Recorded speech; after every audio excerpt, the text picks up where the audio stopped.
Okay, hey, this is Kevin from Kevin's Micro Homestead Project again, and you know, I'm going to try not to make this too difficult here, but what I want to show you is the difference between the window framing that we just did in a prior video and what a door frame would look like. Now, the measurements are going to be different depending on the size and width of the door you get. You may have a 2-foot door, you may have a 2.5, a 3, or even a 36-inch door, which is a standard house door.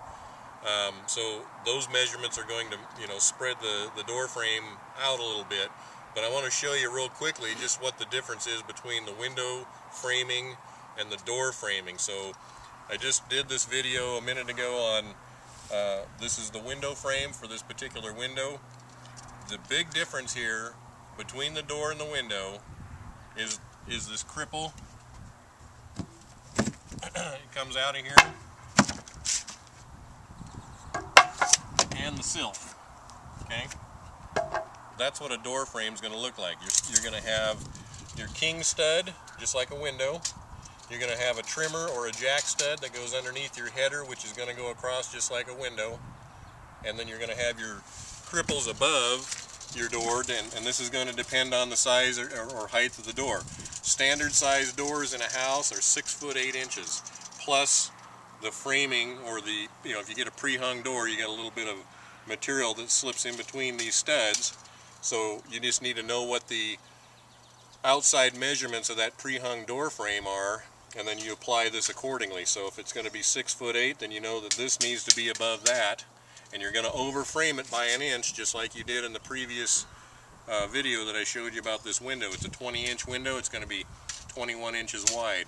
So if your door is 36 plus the outside of the pre-hung frame is going to probably add an inch, and again, you can just measure this when you get it.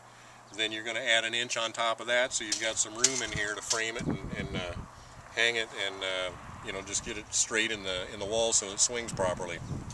That's the real difference between the two. Now, I will say this, I'll number these videos. This is about number 8, I believe, and you need to watch the videos in series because they're going to compound on each other. I'm showing you, the earlier part of the process, and we're going to compound this process as we go. So if you watch the ones before this is going to make sense to you, because I've already covered some of the stuff that I'm not telling you about in this video.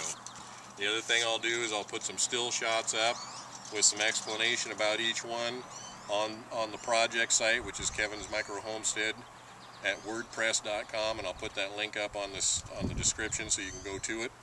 And so if that helps you, there's the difference between the door and the window. I'll talk to you later.